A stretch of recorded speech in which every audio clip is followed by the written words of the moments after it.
کہ وہ پیر صاحب وہ اللہ کے ولی نے ایک بوتل منگوائے، بوتل میں پانی تھا، اس میں قرآن کی کچھ آیتیں پڑھ کر کے اسے دم کیے اور کہے کہ تم اپنے غلط کاموں سے توبہ کرو، انشاءاللہ ٹھیک ہو جاؤ گے۔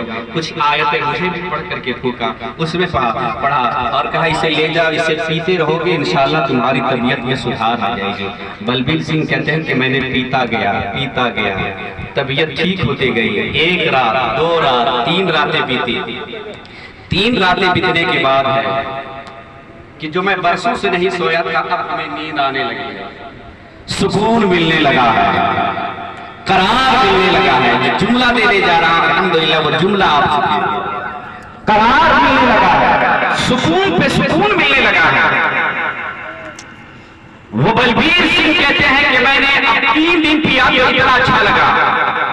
انہوں نے کہا تھا کہ 21 دن یا 41 دن تک یہ پانی پینا، پھر میرے بار کہا میں پیتا گیا، سکون ملنے لگا، نیند نہیں آتی تھی، نیند آنے لگا، جو صورتیں آتی تھی وہ صورتیں ختم ہو گئی، جو ڈر محسوس ہوتا تھا وہ ڈر محسوس نہیں ہونے لگا، مجھے اطمینان ملنے لگا، زندگی میں سدھار آنے لگی، میں کھانے پینے لگا، میں چلنے پھرنے کے قابل ہو گیا۔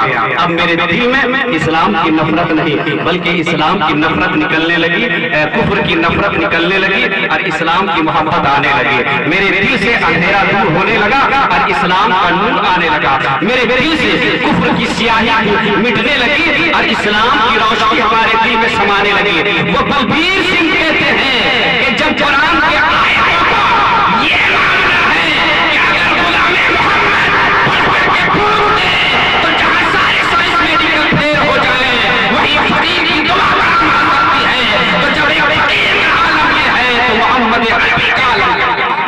بے شک سبحان اللہ اکبر یا رسول اللہ، زندہ باد زندہ باد۔ جب عام کا عالم یہ ہے، جب ان کے گدا بھر دیتے ہیں شاہان زمان